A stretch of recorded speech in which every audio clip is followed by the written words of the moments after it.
नमस्कार दोस्तों, आज मैं आपको नरक चतुर्दशी की कथा सुनाने वाली हूँ, जिसे छोटी दिवाली कहा जाता है। ये कार्तिक महीने की कृष्ण पक्ष की चतुर्दशी को पड़ती है। नरक चतुर्दशी की कथा कुछ इस प्रकार है। नरकासुर को भौमासुर भी कहा जाता है। कृष्ण अपनी 8 पत्नियों के साथ सुखपूर्वक द्वारका में रह रहे थे। एक दिन स्वर्गलोक के राजा देवराज इंद्र ने आकर उनसे प्रार्थना की, हे कृष्ण, प्राग ज्योतिषपुर के दैत्यराज भौमासुर के अत्याचार से देवतागण त्राहि त्राहि कर रहे हैं।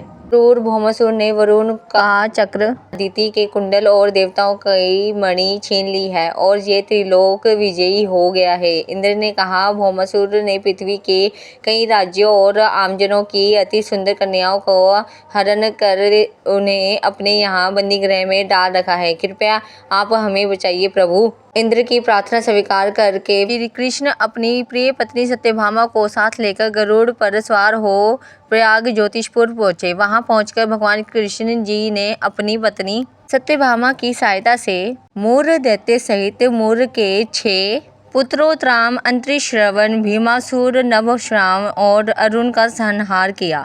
मूर दैत्य का वध हो जाने का समाचार सुन भौमासुर अपने अनेक सेनापतियों और दैत्यों की सेना को साथ लेकर युद्ध के लिए निकला। भौमासुर को स्त्री के हाथों मरने का श्राप था, इसलिए भगवान श्री कृष्ण ने अपनी पत्नी सत्यभामा को सारथी बनाया और घोर युद्ध के बाद अंत में कृष्ण ने सत्यभामा की सहायता से उसका वध कर डाला। इस प्रकार भौमासुर को मारकर श्री कृष्ण ने उसके पुत्र भगदत्त को अभयदान देकर उसे प्रयाग ज्योतिष का राजा बनाया और भगदत्त कौरवों की ओर से महाभारत में युद्ध लड़ता है।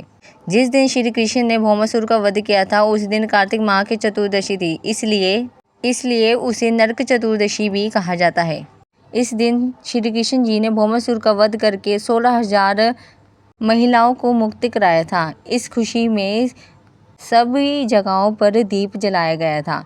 सारे बोलो जय श्री कृष्णा। दोस्तों, ये थी नरक चतुर्दशी की कथा।